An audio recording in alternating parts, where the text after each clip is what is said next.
वक्रतुण्डमहाकाय सूर्यकोटिसमप्रभ निर्विघ्नं कुरु मे देव सर्वकार्येषु सर्वदा।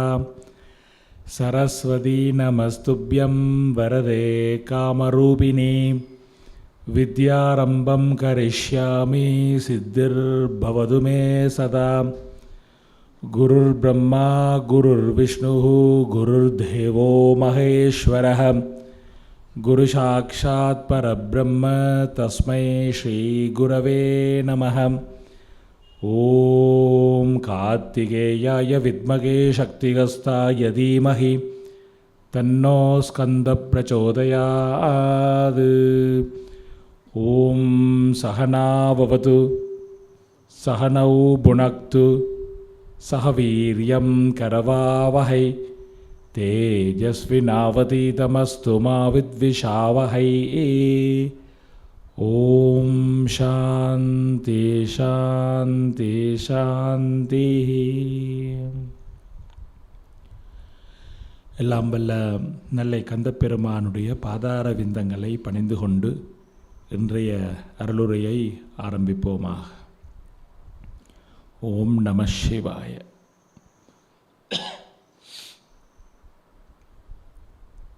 இதுவரை மனித பிறப்பினுடைய மகத்துவம்,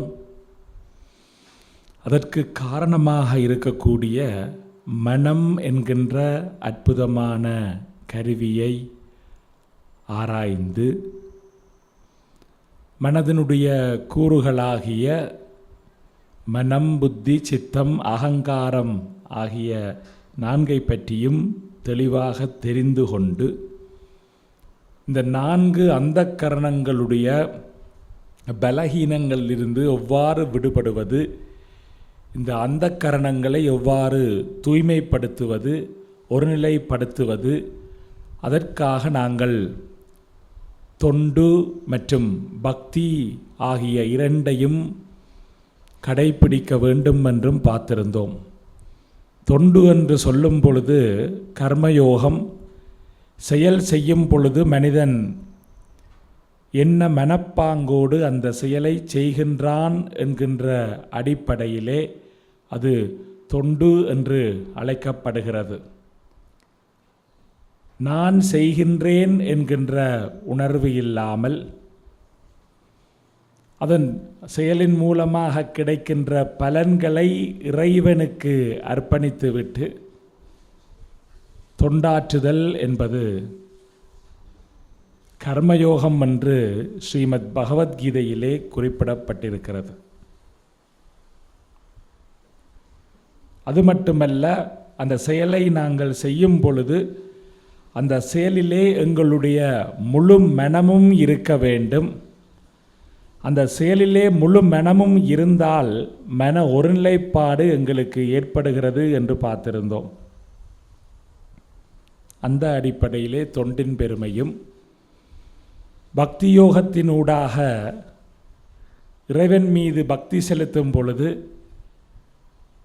மனம் தூய்மை அடைகிறது, மனம் ஒருநிலைப்படுகிறது என்றும் பார்த்து அதனுடைய தொடர்ச்சியாக இன்று ஞான காண்டத்துக்கு வந்திருக்கிறோம். கர்ம காண்டத்தினூடாக மன தூய்மையும், உபாசனா காண்டத்தினூடாக மன ஒருமைப்பாட்டையும் அடைந்திருக்கக்கூடிய ஒரு மனிதன் ஞான காண்டத்துக்கு வரும் பொழுது ஸ்ரவணம், மனனம், நிதித்தியாசனம் ஆகிய 3 செயற்பாடுகளையும் அவன் செய்ய வேண்டியவனாகின்றான். ஸ்ரவணம் என்று சொல்லும் பொழுது கேட்டல் அல்லது கற்றல் என்று பொருள்படும். மனனம் என்று சொல்லும் பொழுது சிந்தித்தல் அல்லது கசடர கற்றல் என்று பொருள்படும். நிதித்தியாசனம் என்று சொல்லும் பொழுது நிஷ்டை கூடுதல் அல்லது நிற்றல் என்று பொருள்படும். ஸ்ரவண மனன நிதித்தியாசனத்தை தான் திருவள்ளுவரும் திருக்குறளிலே சொல்லியிருக்கிறார். கற்க, கசடர கற்க, கற்றவை கற்றபின் நிற்க அதற்கு தக. முதலிலே கற்க வேண்டும், தெரிந்து கொள்ள வேண்டும். அந்த கற்றல் எவ்வாறு இருக்க வேண்டும்? கசடு அற கற்க வேண்டும். கசடு என்றால் சந்தேகம் இல்லாமல், எந்தவித குழப்பங்களும் இல்லாமல் அந்த கற்றல் செயற்பாடு நடக்க வேண்டும். கசடற கற்றல். அதற்கு பிறகு எந்தவித சந்தேகமும் இல்லாமல் தெளிவான ஒரு கற்றல் செயற்பாடு நடந்ததன் பிற்பாடு நிற்க வேண்டும். நிற்றல், அதை கடைப்பிடிக்க வேண்டும். இதைத்தான் ஸ்ரவண மனன நிதித்தியாசனம் என்று இந்த 3 படிநிலைகள் குறிப்பிட்டு நிற்கின்றன. அதிலே நாங்கள் இன்றைய தினம் ஸ்ரவணத்தையும் சிந்தித்தல் அல்லது கேட்டல் என்பதையும், மனனத்தையும் கற்றல் அல்லது கேட்டல் என்பதையும், மனனம் என்று சொல்லும் பொழுது சிந்தித்தல் அல்லது கசடற கற்றல் என்பதையும் பார்க்க இருக்கிறோம். ஸ்ரவணம் என்றால் கேட்டல் என்று பொருள்படும். ஒரு விடயத்தை நாங்கள் தெரிந்து கொள்ள வேண்டுமாக இருந்தால் அந்த விடயத்தை ஆசிரியரிடமிருந்து அல்லது ஆச்சாரியரிடமிருந்து அல்லது குருவிடம் இருந்து கேட்க வேண்டும். புராதன காலத்திலே ஓலைச்சுவடிகள் கிடையாது, எழுத்து வடிவங்கள் கிடையாது, கணனி கிடையாது, எதுவுமே கிடையாது. எங்களுடைய சாஸ்திரங்கள் எல்லாம் செவி வழியாக பேணப்பட்டு வந்தவை. குரு சீடனுக்கு உபதேசம் செய்வார் வாய் மூலமாக. சீடன் அதனை கேட்டு மனப்பாடம் செய்து பின்பு அவர் தன்னுடைய சீடனுக்கு தொடர்ந்து கடத்துவார். இதனால்தான் எங்களுடைய வேதங்களுக்கு ஒரு பேர் இருக்கிறது, ஸ்ருதி என்று பேர். ஸ்ரு என்றால் சமஸ்கிருத மொழியிலே கேட்டல் என்று அர்த்தம். காதுக்கு ஒரு பேர் இருக்கிறது, ஸ்ரோத்ரம் என்று பேர். ஆக நன்றாக கேட்க வேண்டும். யாரிடமிருந்து கேட்க வேண்டும்? அந்த விடயத்தை பற்றிய சரியான அறிவு, தெளிவான அறிவு யாரிடம் இருக்கிறதோ அவரிடமிருந்து கேட்க வேண்டும். சும்மா போறவை வாரவை கண்டவை எல்லார்ட்டையும் கேட்டால் குழப்பந்தான் மிஞ்சும். இன்றைக்கெல்லாம் இந்த சமூக வலைத்தளங்கள், யூடியூப், முகப்புத்தகங்கள், ஃபேஸ்புக் இதெல்லாம் எல்லாருமே எல்லா கருத்துக்களையும் சொல்லினோம், தங்கட பாட்டுக்கு சொல்லினோம். ஆனால் அப்படியான கருத்துக்கள் உண்மையிலேயே இருக்கின்றனவா இல்லையா? அவர்கள் என்ன உபதேசம் செய்கிறார்களோ அதை அவர்கள் கடைப்பிடிக்கிறார்களா இல்லையா? இதெல்லாம் பெரிய குழப்பம். ஆகவே எடுத்த உடனே ஒரு சமூக வலைத்தளம் அல்லது காணொளி வந்துட்டுண்டா யூடியூப்பில், அதை நாங்கள் ஒரு ஆதாரபூர்வமான, உறுதியான, ஒரு ஒத்தன்டிக், அதிகாரபூர்வமான விடயம் என்று எடுத்துக்கொள்ள முடியாது. அதுதான் அந்த பாரம்பரிய எங்கட முறை, கீழத்தைய முறை, குரு சிஷ்ய கற்றல் முறை. குருகுலம், சீடனானவன் குருவிடம் சென்று ஆச்சிரமத்திலே தங்கியிருந்து குருவுக்கு பணிவிடைகள் செய்து கற்றல். பொதுவாக 7 வயசு 2 மாதம் ஆன உடனே பெற்றோர் கொண்டு போய் குருவிடம் தங்களுடைய குழந்தைகளை ஒப்படைத்து விடுவார்கள். அதுக்கு பிறகு 12 வருடங்கள் குருவுக்கு பணிவிடை செய்து 19 வயசு 2 மாதம் வரும் வரைக்கும் அந்த பிரம்மச்சாரி மாணவன் தன்னுடைய கற்றலை கற்பான். அப்போ ஆச்சிரமத்துக்குள்ளே தங்கியிருந்து கற்கும் பொழுது மனம் அலைபாயிரத்துக்கு அங்கே எந்த சந்தர்ப்பமும் கிடையாது. இப்போ இன்றைய காலத்தில் மாணவ பருவத்தில் மாணவர்கள் எல்லா இன்பங்களையும் அனுபவிக்கிறார்கள். சாக்லேட் சாப்பிட்றதுலேருந்து, ஐஸ்கிரீம் குடிக்கிறதுலேருந்து, படம் பார்க்குறதுலேருந்து எல்லா இன்பங்களையும் அனுபவித்தால் எப்படி மனம் ஒருநிலைப்படும்? அந்த காலத்தில் குருகுலத்தில் இருந்தால் ஆச்சிரமத்தை விட்டு வெளியில் வரையலாது. குருவுக்கு பணிவிடை செய்ய வேண்டும். மனம் அப்படி ஒருநிலைப்பட்டிருக்கும் பொழுது, ஒரு கடும் தவம் செய்யும் பொழுதுதான் அந்த கற்றல் செயற்பாடு சிறப்பானதாக அமையும்.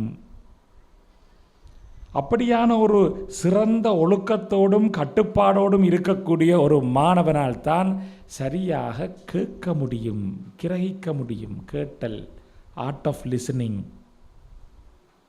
உண்மையில் சொல்லப்போனால் சாதாரண வாழ்க்கையில் எங்களுக்கு கேட்கவே தெரியாது. சில பேர் இருக்கினோம் மற்றவையே கதைக்கவே விட மாட்டினோம், தாங்க பாட்டுக்கு ஏதோ சொல்லிக்கொண்டே இருப்பினோம். ஏன்னா அவைக்கு மற்றவை என்ன சொன்னாலும் கேட்க பிடிக்காது, ஆனால் தான் சொல்கிறத எல்லாரும் கேட்கணும். இது என்ன நியாயம்? சரி, அரைவாசி நேரம் நீங்கள் கதையுங்கப்பா, மிச்சம் அரைவாசி நேரம் மற்றாக்களையும் கதைக்க விடுங்கோ. அப்போ இந்த கேட்டல் என்பது பிறகு கேட்கும்போது மனம் ஒருநிலைப்பட்டு கேட்டல். இப்போ வேறு எங்கேயோ பார்த்துக்கொண்டு அங்கே பார்த்து இங்கே பார்த்து அங்கே என்ன நடக்குது இங்கே நடக்குதுன்னு யோசித்து கொண்டு நாங்கள் கேட்போமாக இருந்தால் நாங்கள் 100க்கு 100% அதை கேட்கப் போவது இல்லை. குறிப்பாக இது மாணவர்களுக்கு, இந்த கற்றல் செயற்பாடில் ஈடுபடுபவர்களுக்கு ஞானகாண்டத்துக்கு அடிப்படை தகுதியாக இருக்குது. இப்போ மனம் அலைபாஞ்சு கொண்டிருக்க ஒருவர் இந்த விஷயத்தை கேட்பாராக இருந்தால் அவர் அதை பிழையாக விளங்கி கொள்றதுக்கு சந்தர்ப்பம் இருக்குது. பிழையாக விளங்கி கொண்டு பிழையாக கடத்தப்பட்டுதண்டா காலப்போக்கில் அது அழிந்துவிடும். ஈழத்திலே சைவ சமயம் என்றும் உலகளாவிய ரீதியிலே இந்து மதம் என்றும் அழைக்கப்படுகின்ற எங்களுடைய சனாதன தர்மம், சனாதனம் என்றாலே அழியாதது, எட்டர்னல் என்று ஆங்கிலத்தில் சொல்லுவோம். அந்த சனாதன தர்மம் இன்றும் நிலைத்திருப்பதற்கு காரணம் இந்த ஒரு அதி உன்னதமான ஒரு கற்றல் கற்பித்தல் பண்பாட்டு செயல்முறை. இப்போ வேத மந்திரங்கள் எடுத்தால் கூட, ஒரு மந்திரத்தை எடுத்தால், இப்போ பிள்ளையாரன் எடுத்து நாங்கள் தொடங்குறோம் என்றால், ஓம் கணானாம் த்வா கணபதிகம் ஹவாமஹே கவிம் கவீனாம் உபமஸ்ரவஸ்தமம். இந்த மந்திரம் பல ஆயிரக்கணக்கான வருடங்களுக்கு முன்பு எப்படி உச்சரிக்கப்பட்டதோ அதே போல இப்பொழுதும் அக்ஷர சுத்தமாக உச்சரிக்கப்படுகிறது. பல்லாயிரக்கணக்கான வருடங்களுக்கு முன்பு கம்ப்யூட்டர் கிடையாது, லேப்டாப் கிடையாது, ஸ்மார்ட் ஃபோன் கிடையாது, ஏடு ஓலைச்சுவடிகளே கிடையாது. அப்போ எப்படி இந்த அதி உன்ன சாஸ்திரங்கள், வேதங்கள், ஆகமங்கள், புராணங்கள், இதிகாசங்கள் எல்லாமே தலைமுறை தலைமுறையாக கடத்தப்பட்டு வந்திருக்கின்றன என்றால் அதற்கு இந்த அதி உன்னதமான ஒழுக்கத்தை பின்பற்றக்கூடிய மன ஒருமைப்பாடுடைய மாணவர்களுக்கு மட்டும் இவை கற்பித்ததால்தான் அது இன்றும் நிலைத்து நிற்கிறது. எத்தனையோ தத்துவங்கள், கலாச்சாரங்கள், பண்பாடுகள், சமயங்கள், மதங்கள் எல்லாம் இந்த உலகத்திலே வந்தன. இன்றைக்கு அவை இருந்த இடமே இல்லை. ஆனால் சனாதன தர்மமாகிய எமது சைவ நெறி இந்து மதம் ஆதியும் அந்தமும் இல்லாத காலத்திலிருந்து இன்று வரை நிலைத்திருக்கிறது என்றால் அதற்கு இதுதான் காரணம். ஆகவே இந்த ஸ்ரவணம் என்றது கேட்டல் என்ற அடிப்படையிலே குருவிடமிருந்து, ஆசிரியரிடமிருந்து, ஆச்சாரியரிடமிருந்து கேட்க வேண்டும். இந்த கேட்டலில் இன்னொன்று என்னென்னா, எங்கட மனதை மூளையை வெறுமையாக்கி விட்டு தான் கேட்க வேணும். நாங்கள் மனசுக்குள்ளே ஏற்கனவே ஏதோ எண்ணங்களை வச்சுக்கொண்டு கேட்போமாக இருந்தால் அது முழுமையான சரியான கேட்டல் கிடையாது. அப்போ வெறுமையாக்கினால்தான் அந்த சொல்லப்படுற விஷயத்தை அப்படியே நாங்கள் உள்வாங்கிக் கொள்ளக்கூடிய தன்மை இருக்கும். அப்போ மிகச்சரியாக கேட்டல், அதுக்கு ரொம்ப பொறுமை வேணும். பொறுமையாக அமைதியாக இருந்து அந்த கேட்டல் என்றது அந்த அதான் புராதன காலத்தில் குருகுலத்தில் வந்து இந்த கற்பித்தல் அல்லது இந்த ஸ்ரவணம் நடக்கும் பொழுது சாந்தி மந்திரம் சொல்லித்தான் தொடங்குவினான். ஓம் சகனாபவது சகனவு புனக்து, கடைசியாக பார்த்தீங்கன்னா எல்லா சாந்தி மந்திரங்கள்லேயும் கடைசியாக முடியும் ஓம் சாந்தி சாந்தி சாந்தி, 3 தரம் சாந்தி. ஏனென்றா மனசு அமைதியாக இருந்தால் தான் கேட்க முடியும். இன்றைக்கெல்லாம் பள்ளிக்கூடங்களில் காலமே பிரார்த்தனை என்று சொல்லி, அதுவும் இப்போ கிழமை நாள்லேயே நடக்கிறதில்ல, வெள்ளிக்கிழமையில் மட்டும் பிரார்த்தனை என்று, அதுவும் சிவபுராணம் படிக்கிறேன்னு எல்லோரும் தங்கடபாட்டில் படிப்பினோம், பிள்ளைகள் தாங்கள் தங்கடபாடு.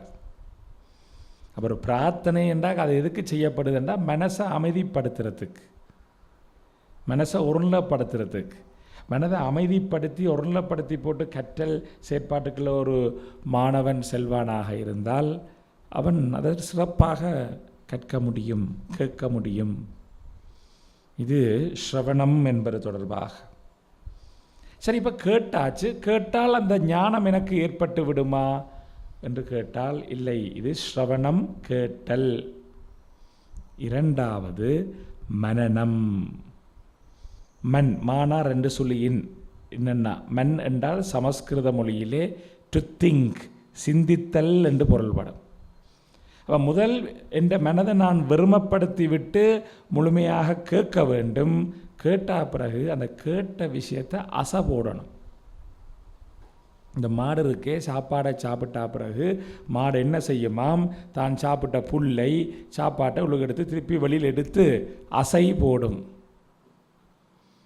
அசை போட்டுத்தான் அது பிறகு செமிபாடாகும்.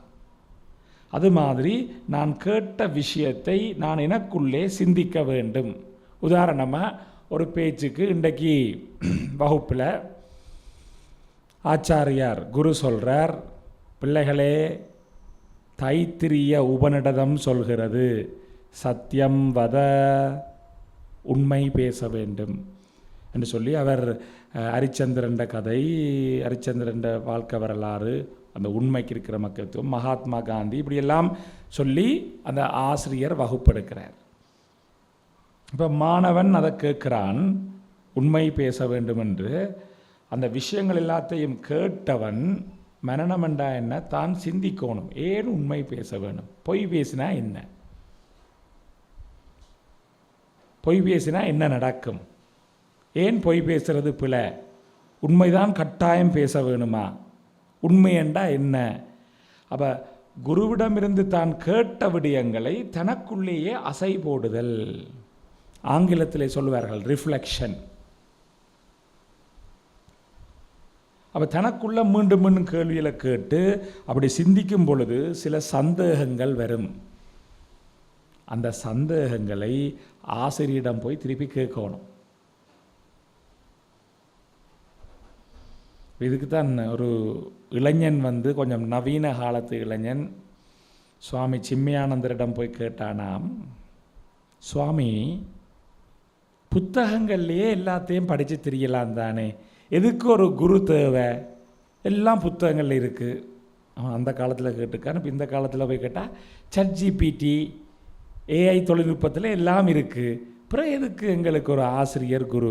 எல்லாம் ஃபோன் எடுத்தாச்சு, ஸ்மார்ட் ஃபோன், ChatGPTயில் அடித்தாச்சு, இல்லை AI தொழில்நுட்பத்தில் எல்லாம் கேட்டாச்சு, எல்லாம் விட டக்கு டக்கு டக்குன்னு வருதுன்னு. அப்போ ஏன் ஆசிரியர் தேவை, குரு தேவை, ஆச்சாரியர் தேவை என்று அந்த இளைஞன் கேட்டானாம். சுவாமி சின்மயானந்தர் பதில் சொன்னாராம், நீ உந்த கேள்வியை போய் புத்தகங்கள்கிட்ட கேள். ஏன் என்னிட வந்து கேட்குறாய்? புத்தகங்களிடம் கேள், இல்லை இந்த காலம்டா ChatGPTயிடம் கேள், அல்ல ஏஐயிடம் கேள். சரி, அதில் கேட்டாலும் அதுக்கும் பதில் வரலாம். ஆனால் இப்போது புத்தகங்களாக இருக்கட்டும், ChatGPTயாக இருக்கட்டும், ஏஐயாக இருக்கட்டும், அதற்கு வழங்கப்பட்ட தரவுகளை அடிப்படையாக வைத்துத்தான் அது விடைகளை தருகிறது. முடிஞ்சளவு சரியான விடைகளை அது தர முயற்சிக்கிறது. ஆனால் ஒரு மனிதன் தன்னுடைய சொந்த அனுபவத்தின் ஊடாக ஒரு விடயத்தை எடுத்து சொல்லக்கூடிய அளவுக்கு இந்த தொழில்நுட்பம் வளர்ச்சி அடையவில்லை. அப்போ கட்டாயம் ஒரு ஆசிரியர் அல்லது குரு தேவை. இவன் சாதாரண யோகாசனம் பழகிறதா இருந்தால் கூட சில பேர் புத்தகங்களை பார்த்து, யூடியூப்பை பார்த்து யோகாசனம் செய்கிறது. அதில் ஆபத்துக்கள் இருக்குது. நாங்கள் செய்கிறது சரியா பிள்ளையாண்டு யார் பார்க்குறது? யூடியூப் பார்க்குமா? புத்தகங்கள் பார்க்குமா? அப்போ ஒரு ஆசான் கட்டாயம் இருந்து நேரே இருந்து பார்த்து வழிகாட்டணும். தம்பி, இப்படி செய்யக்கூடாது, இந்த நேரம் இது செய்யும்போது மூச்சை உள்ளே விடக்கூடாது, வெளியில் விடணும். இப்போ திருத்துவதற்கு ஒரு ஆசிரியர் தேவைப்படுறார். அப்போ மாணவன் இந்த விஷயங்களை கேட்டு வீட்டை போய் சிந்திக்கும் பொழுது பல கேள்விகள், சந்தேகங்கள் வரும். அடுத்த நாள் ஆசிரியர்கிட்ட போய் அந்த சந்தேகங்களை கேட்கணும். திருப்பி ஆசிரியர் பதில் சொல்லுவார். திருப்பி கேட்டல், ஸ்ரவணம். திருப்பி யோசிக்கணும், மனனம். திருப்பி சந்தேகம் வரும், திருப்பி கேட்கணும். இப்படி தொடர்ந்து நடந்து ஒரு இடத்துல கசடற கற்றல், கசடு அற கற்றல், சந்தேகமே இல்லாமல் ஒரு நிலைக்கு வாரது. அப்போ அவன் எல்லா விதத்திலையும் அந்த மாணவன் ஆராய்ஞ்சு ஒரு முடிவுக்கு வாரான். கசடற கற்றல்ண்டா என்ன? உண்மை பேச வேண்டும். ஒரு மனிதனாக நான் வாழ வேண்டுமாக இருந்தால் உண்மை பேச வேண்டும். உண்மை பேசாவிட்டால் என்னுடைய நிம்மதி போய்விடும். நான் துன்பப்பட வேண்டி வரும், நான் மிக கஷ்டப்பட வேண்டி வரும்.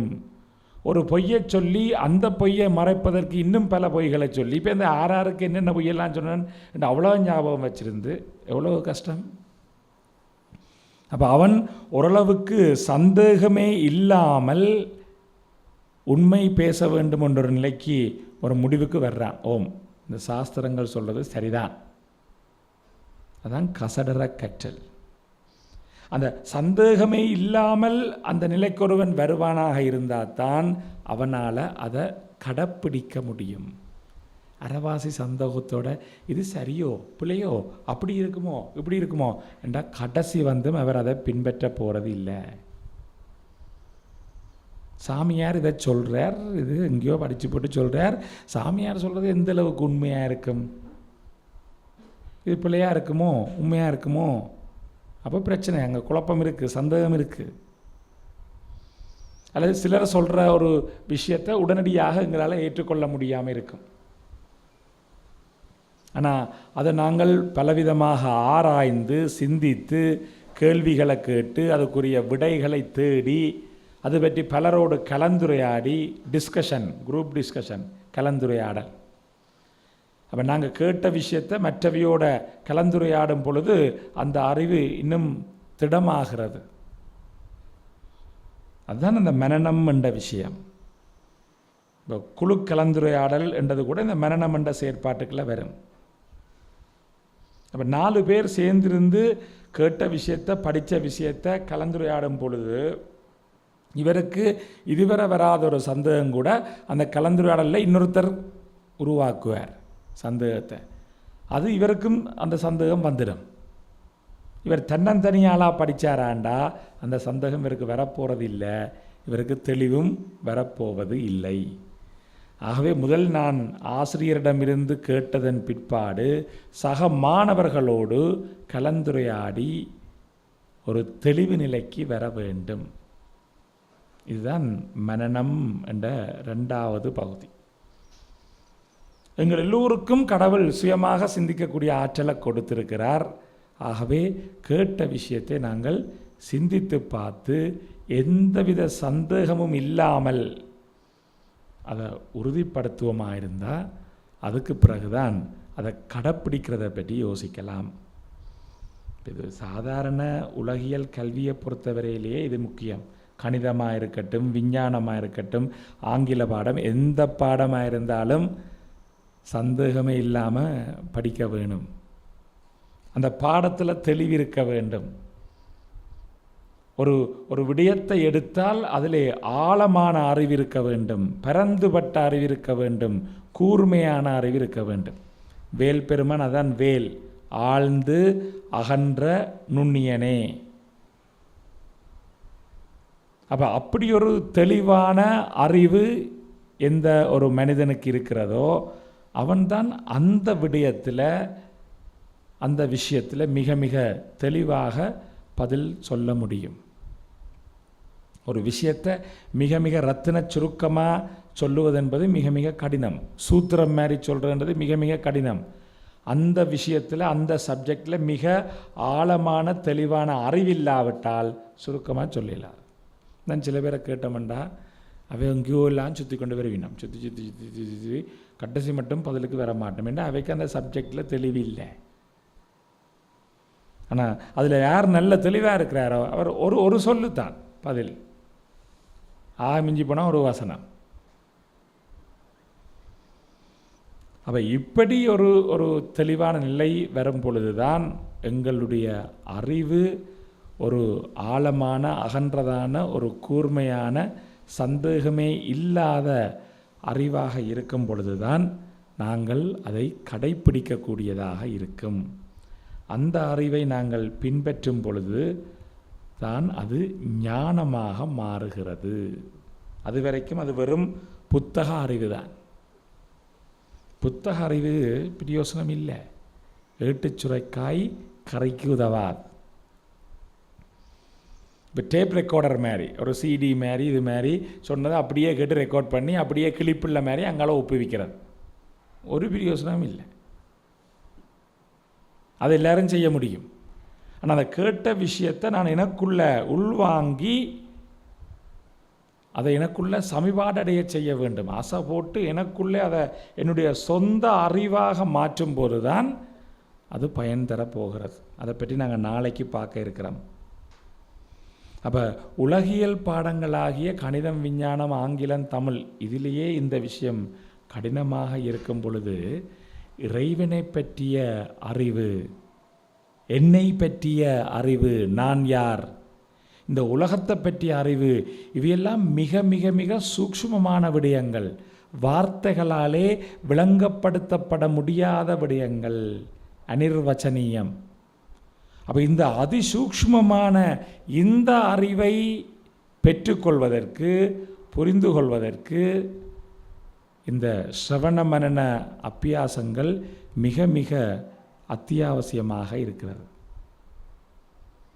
அப்போ அந்த காலத்தில் பார்த்தீங்கன்னா சில மாணவர்கள் மன தூய்மை மிக உயர்வாக இருக்கும் பொழுது, புத்தி மிக கூர்மையாக இருக்கும் பொழுது, சித்தம் நல்ல தரவுகளை மட்டும் கொண்டிருக்கும் பொழுது, அகங்காரம் மிக மிக குறைவு இல்லை என்றே சொல்லலாம். அப்படி இருக்கும் பொழுது இந்த அந்த கரணங்கள் நான்கும் ஒரு உச்சமான நிலையில் இருக்கும் பொழுது அந்த மாணவன் ஸ்ரவண மாத்திரேன கேட்ட மாத்திரத்திலேயே அவன் அதை அனுபவிக்க ஆரம்பித்து விடுவான். எப்படி தேரடியில் செல்லப்பா சுவாமிகள் யோகர் சுவாமிகளை பார்த்து அவன் இளைஞனாக இருக்கும்போது, யாரடா நீ, தீரடா பற்றெல்லாம், தேரடா உள்ளே, அவ்வளோதான். யாரடா நீ என்று அவர் கேட்டது யோகர் சுவாமிக்கு மிக ஆழமாக உள்ளுக்கு போயிட்டு, யாரடா நீ, நான் யார், நான் இந்த உடம்பா, இல்லையே இது அழிஞ்சு போகிறது, நான் உடம்பன்று, நான் இந்த மனமா, உணர்ச்சி வசப்பட்டு உணர்வுகளோடு இருக்கிற, இல்லை நான் மனமும் இல்லை, நான் இந்த புத்தியா, சிந்திக்கிற ஆற்றல் எண்ணங்கள், நான் புத்தியும் இல்லை, அப்போ நான் யார், தீரடா பற்றெல்லாம், எல்லா ஆசை பற்று எல்லாத்தையும் விடு, தேரடா உள்ளே, உனக்கு உள்ள போ. அப்போ சொன்னவர் செல்லப்பா சுவாமிகள், சொல்கிறவரும் அப்படியானாலாம் இருக்கணும். ஸ்ரோத்ரியம் பிரம்மனிஷ்டம் என்று சாஸ்திரம் சொல்லுது. ஸ்ரோத்ரியம், அவர் எல்லா விஷயத்தையும் கேட்டு விட்டார், அவர் கேட்காத விஷயமே இல்லை. அப்படிப்பட்டவர் தான் குருவாக இருக்க முடியும். ஸ்ரோத்ரியம் பிரம்மனிஷ்டம், பிரம்மத்தில் நிஷ்டை கூடினவர், அவர் சொந்த அனுபவமாக அந்த அறிவை தான் அனுபவித்து கொண்டிருக்கிறார். அவரால் தான் அதை சொல்ல முடியும். இப்போ யூனிவர்சிட்டியில் அகாடமிக்ஸில் வந்து ப்ரொஃபஸர்ஸ், லெக்சரர்ஸ் எவ்வளோ பேர் இருக்கணும், அனுபவம் இல்லை. Hindu philosophy, Hindu psychology, Hindu civilisation, வேதாந்தம், சித்தாந்தம், பல தத்துவங்கள் எல்லாம் பெரிய ப்ரொஃபஸர்ஸ், எல்லாம் உபநிடதம், பகவத்கீதை, வேதங்கள், ஆகமங்கள் எல்லாம் தெரியும். ஆனால் அனுபவ ரீதியாக எதுவுமே இல்லை. சிரம வேண்ட ஒழுக்கங்கள், பழக்க வழக்கங்களை பார்த்தாலே மிக மோசமாக இருக்குது. பிரயோசனமே இல்லை. அப்போ ஸ்ரோத்ரியம் பிரம்மனிஷ்டம், எல்லாவற்றையும் கேட்ட ஒருவராகவும் அதன்படி தான் வாழ்பவராக இருக்க வேண்டும். ராமகிருஷ்ண பரமஹம்சர்கிட்ட இப்படித்தான் ஒரு அம்மா தன் மகனை கூட்டி கொண்டு போனாவாம். போய், சுவாமிஜி என் மகன் ஒரே இனிப்பாக சாப்பிட்றான், ஸ்வீட்டாக சாக்லேட்டாக சாப்பிட்றான், நீங்கள் ஒருக்கா அவனுக்கு ஆலோசனை சொல்லுங்கோ, இந்த இனிப்பு சாப்பிடக்கூடாது.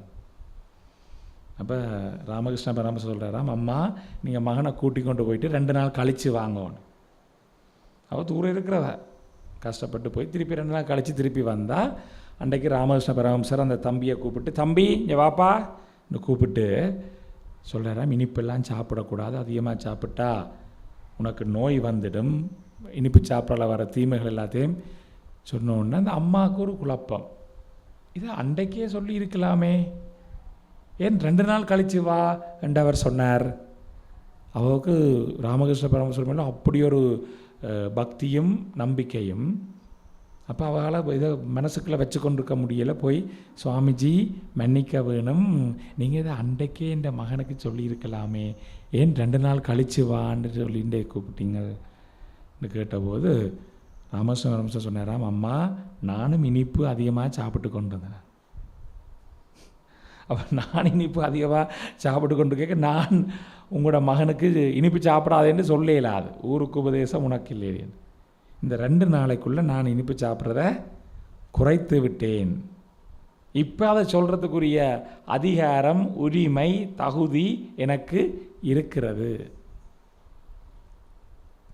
இப்போ சாதாரணமாக பாடங்களை படிப்பிக்கிற ஆசிரியர் ஒரு பக்கம், அறநெறி ஆசிரியர் அல்லது சமய பிரசங்கம் செய்பவர்கள், சமய சொற்பொழிவாளர்கள், எங்களைப் போல துறவிகள், பிரம்மச்சாரிகள், சன்னியாசிகள் எல்லாரும் இது ஒரு நல்ல வாழ்க்கை முறை. என்னது சொல்ல சொல்ல சொல்லடா நான் இப்படி இல்லையே, அப்போ நான் முதல்ல மாறணும், என்னை நான் மாற்றுவதற்கு இது ஒரு சிறந்த வழி, அணுகுமுறை. அப்போ அறநெறி ஆசிரியர் குழந்தைகளுக்கு அறத்தை சொல்லிக் கொடுக்கிறாராக இருந்தால் முதலிலே அவர் அந்த அறத்தை பின்பற்ற வேணும். அப்படின்றது அது குழந்தைகளில் ஒரு மாற்றத்தை கொண்டுரும். இல்லாட்டி குழந்தையில யோசிக்கிறேன், டீச்சரே இப்படி தான் இருக்கிறா, அப்புறம் என்னதுக்கு நான். இதுதான் எங்களோட இந்த ஸ்ரவண மனன நிதித்தியாசனம் என்ற இந்த கற்றல் முறை, குருசீட உறவு, குருகுல கல்வி முறை, அதில் இருக்கக்கூடிய சிறப்பு இதுதான். அது இப்போ அருகி கொண்டு போகுது, அதை மீண்டும் நாங்கள் உருவாக்க வேண்டும். அப்போ ஒரு விஷயத்தை தெளிவாக கேட்டு, ஆழமாக கேட்டு, அதை மீண்டும் மீண்டும் சிந்தித்து, சந்தேகம் வரும்போது மீண்டும் குருவை அணுகி, ஆச்சாரியர் அணுகி சந்தேகங்களை கேட்டு தீர்த்து, சந்தேகமே இல்லாத ஒரு நிலைக்கு, டோட்டல் கன்விக்ஷன், பரிபூரணமான ஒரு உறுதிநிலைக்கு ஒருவர் வருவாராக இருந்தால் மட்டுமே அவரால் அதை கடைப்பிடிக்க முடியும். இல்லாட்டி கடைப்பிடிக்க இயலாது. அந்த அந்த அந்த அந்த உறுதி என்றது எந்தவித கசடும் இல்லாமல், எந்தவித சந்தேகமும் இல்லாமல் அது ஒரு பூரணமான அறிவாக இருக்க வேணும். அப்படி ஒரு நிலை வந்தால் அடுத்து அதை கடைப்பிடிக்க வேண்டும். நிதித்தியாசனம், நிற்றல், அதை பற்றி நாங்கள் நாளைய தினம் பார்க்கலாம். ஓம் பூர்ணமத பூர்ணமிதம் பூர்ணாத் பூர்ணமுதச்சதே பூர்ணஸ்ய பூர்ணமாதாய பூர்ணமேவாவசிஷ்யதே. ஓம் சாந்தி சாந்தி சாந்தி. ஹரி ஓம் ஸ்ரீ சிவகுருப்யோ நமः. ஹரி ஓம்.